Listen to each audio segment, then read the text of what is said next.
नमस्कार दोस्तों, इस पोस्ट में दी गई जानकारी शायद ही किसी को पता हो। आखिर क्यों 2024 में संपूर्ण विपक्ष और मुख्य रूप से कांग्रेस मोदी को सत्ता में आने से रोकना चाहते हैं। हर साल 10 अरब रुपये देना मायने रखता है मेरे प्यारे मित्रों।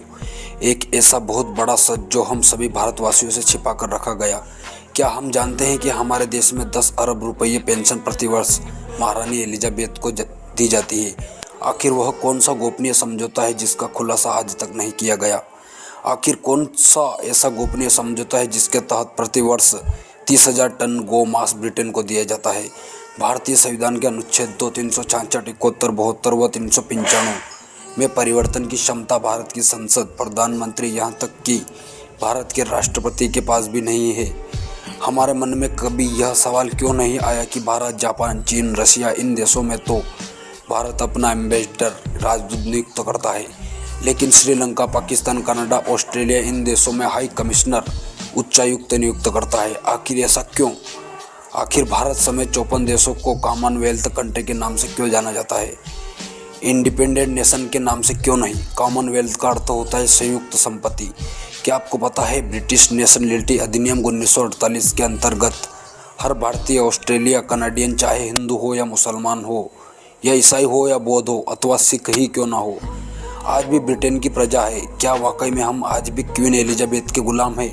हमें यह भी पता रहना चाहिए ट्रांसफर ऑफ पावर एग्रीमेंट, जो कि लगभग 4000 पेजों में बनाया गया था और जिसे अगले 50 वर्षों हेतु सार्वजनिक न करने का नियम दो कथित हिंदुओं की अय्याश जोड़ी चचा नेहरू और गांधी ने सत्ता के एवज में आनन फानन में लागू करवाया था।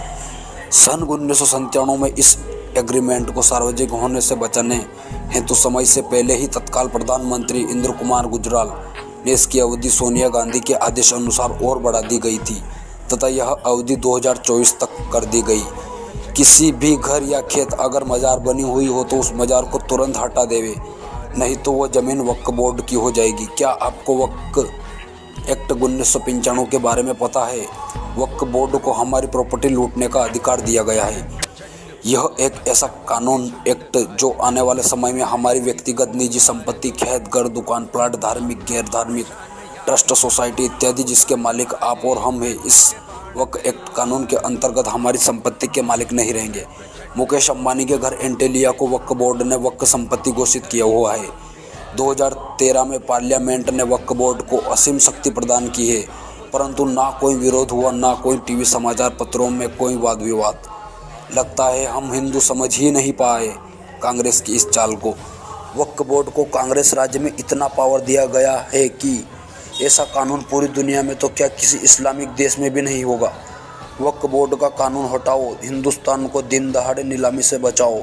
जागो हिंदुओं, आपका घर, बंगला, जमीन, जो भी प्रॉपर्टी है, यदि वक्फ बोर्ड उस पर अपना दावा करे तो आपको 24 घंटे के अंदर वह जगह खाली करना पड़ेगा। इसके बारे में आप अपने भारत देश के किसी भी कोर्ट से न्याय नहीं मांग सकते। आपको वक्फ बोर्ड के पास ही जाना पड़ेगा, अपने ही घर प्रॉपर्टी की भीख मांगनी पड़ेगी। यह कानून सोनिया, मनमोहन सिंह के सत्ता में रहते हुए 2014 में संसद के दोनों सदनों में पारित किया गया था। मैं आपका दोस्त विक्रम सिंह। जय हिंद दोस्तों।